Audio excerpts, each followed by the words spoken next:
안녕하세요. 일러스트레이터 수업 진행하겠습니다. 버전은 어도비에서 다운받을 수 있는 가장 최신 버전 기준으로 진행을 하게 될 거예요.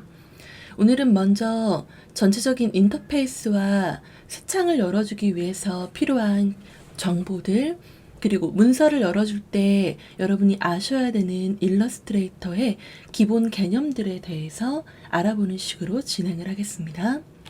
먼저 상단에 파일, 에딧, 오브젝트, 그리고 헬프로 끝나는 이 위치들을 우리는 메뉴바라고 부르게 되어 있어요. 그 다음에 화면 아래에 들어오는 도큐멘트를 열어줄 수 있는 중간 바가 있는데, 여기에서 기본적으로 일러스트레이터를 작업하기 위해서는 창을 열고 진행을 해야 되겠죠? 그러려면 우리가 해야 되는 메뉴는 Create New라는 버튼과 또는 파일에 New라는 버튼 또는 단축키가 있습니다. 단축키는 파일의 New 옆에 보면 자주 이용하는 단축키의 경우에 오른쪽에 이런 식으로 작성이 되어 있는 걸 볼 수가 있어요. 빠른 작업을 진행을 하시려면 단축키 위주로 진행하는 습관을 들여주시는 게 좋기 때문에 컨트롤 N이라는 단축키를 이용을 해서 작업을 한번 해보겠습니다. 컨트롤 N을 눌러주시면은 이렇게 New Document라는 창이 나오는 걸 보실 수가 있어요. 맨 처음 창을 열어주면 Recent라는 작업 저장 기록이라는 표시가 나오는데, 여기는 만약에 일러스트를 처음 여셨다면 저처럼 아무것도 없으실 거고, 만약에 이전에 열어본 적이 있었다 한다면 내가 이전에 했던 파일들을 여기에서 빠른 저장 기록으로 보실 수가 있어요. 그럼 굳이 파일에 오픈을 눌러서 찾지 않아도 바로 여기서 볼 수가 있겠죠?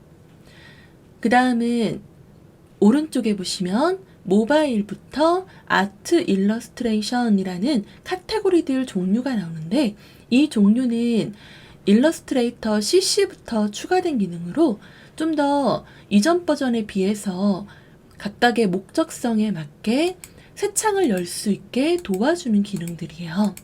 예를 들어 이 중에 모바일을 누르시면 아이폰 X, 아이패드 프로 또는 밑에 뷰 올 이라는 걸 누르시면 아이패드 관련뿐만이 아니라 구글 픽셀, 삼성, 안드로이드 관련한 애플 터치워치까지 다양한 종류의 모바일 화면을 열어서 작업을 진행할 수 있고요. 웹이라는 거를 또 열어주면은 여러분이 인터넷 브라우저를 사용할 때 하는 그 웹 브라우저를 뜻하는 거예요. 인터넷 익스플로러, 크롬, 파이어폭스, 사파리, 오페라 같은 것들이 있죠. 거기에서 다양하게 여러분이 어떤 웹페이지를 제작하려는지에 따라서 다양한 크기로 창을 여실 수 있는데, 일반적으로 사용하는 크기는 웹 라지 또는 웹 또는 미디움 1280, 1440 이 5가지 종류라고 생각을 하시면 돼요. 목적성에 따라서 언제든지 달라지고 처음에 여기서 창을 열었다 하더라도 언제든지 변경은 가능하니까 자유롭게 열어주시면 됩니다. 세 번째 프린트는 인쇄 관련해서 창을 열어주실 때 이용하시는 메뉴예요. 여러분이 작업하는 목적이 인쇄, 출판 등의 리플릿, 명함 같은 걸 제작하려는 게 목적이시라면은 여기에서 그에 맞는 창을 선택을 하시거나 또는 직접 입력하는 식으로 진행을 하시면 됩니다. 그래서 아래 템플릿, 미리 보기 화면에서도 프린트라는 걸 이용하면 이런 식의 결과를 만들 수 있다라는 거를 우리가 볼 수가 있죠. 또 필름, 비디오 같은 경우는 여러분이 프리미어나 애프터 이펙트 같은 것들을 활용할 때 열어주실 수 있는 화면 종류들이에요. 아트 일러스트레이션 같은 경우는 일반적으로 여러분이 쓰기보다는 일러스트레이터라는 프로그램을 이용해서 아래 템플릿 애쉬처럼 예술적인 일러스트를 표현하는 일러스트레이터 작가들이 사용하는 모드라고 생각을 하시면 됩니다.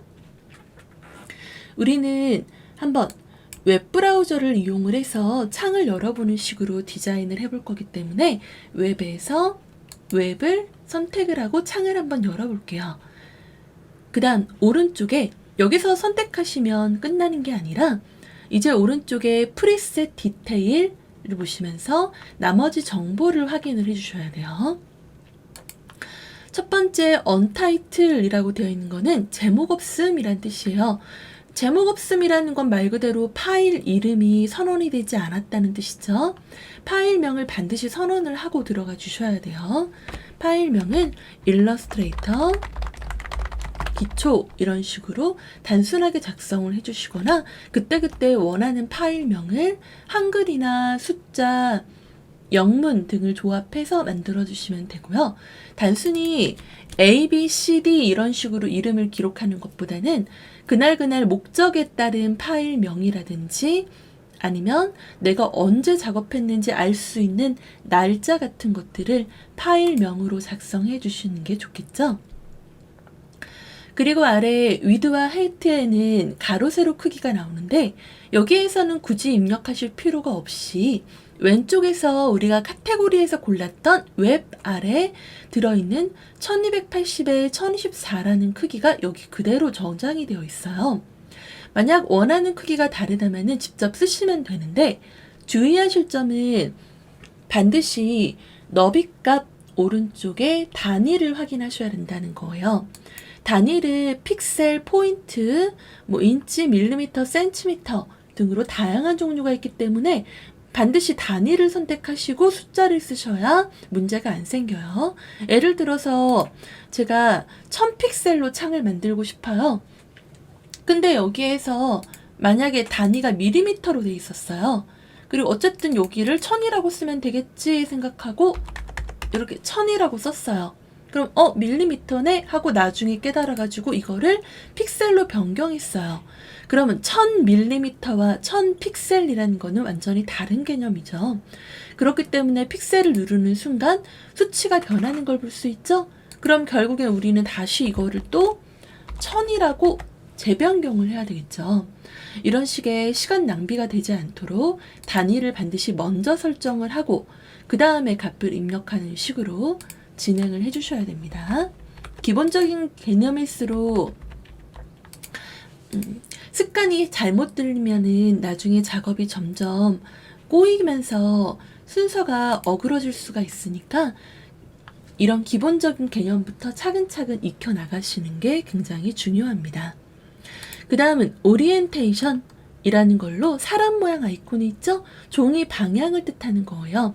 지금 아마 두 번째 걸로 돼 있으실 텐데 두 번째 가로 방향으로 돼 있을 때는 너비가 1280에 높이가 1024로 되어 있어요. 근데 제가 이거를 세로로 바꾸면은 너비가 1024에 높이가 1280으로 변경이 되죠. 이렇게 종이 방향이에요.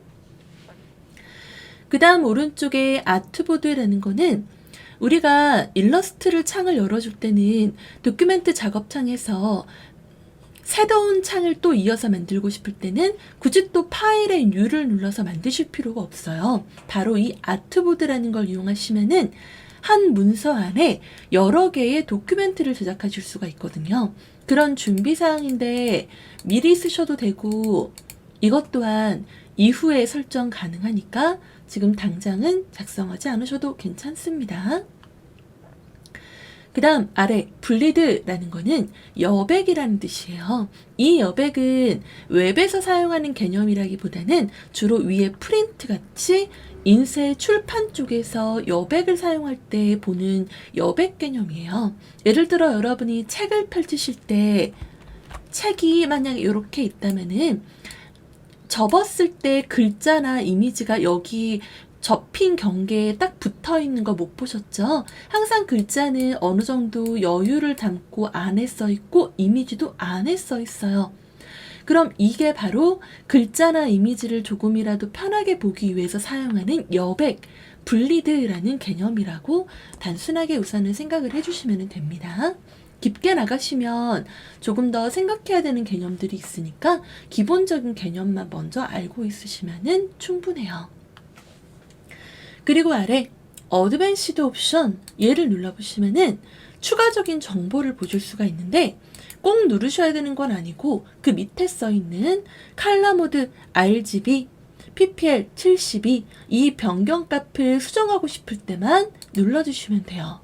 컬러 모드라는 거는 RGB가 웹에서 사용하는 색깔을 뜻하고요. CMYK는 인쇄에서 사용하는 색깔을 뜻합니다. 스크린이라는 거는 마찬가지로 웹에서 사용하는 색깔이고요. 하이, 미디움, 300과 150이라는 해상도는 인쇄 출판에서 사용하는 개념이에요. 이 정도만 보시고 크리에이트를 눌러서 창을 열어주시면은 여러분이 원하는 색상과 해상도 그리고 가로, 세로 크기에 아트보드 수까지 정해져 있는 새 창이 만들어지게 됩니다. 수고하셨습니다.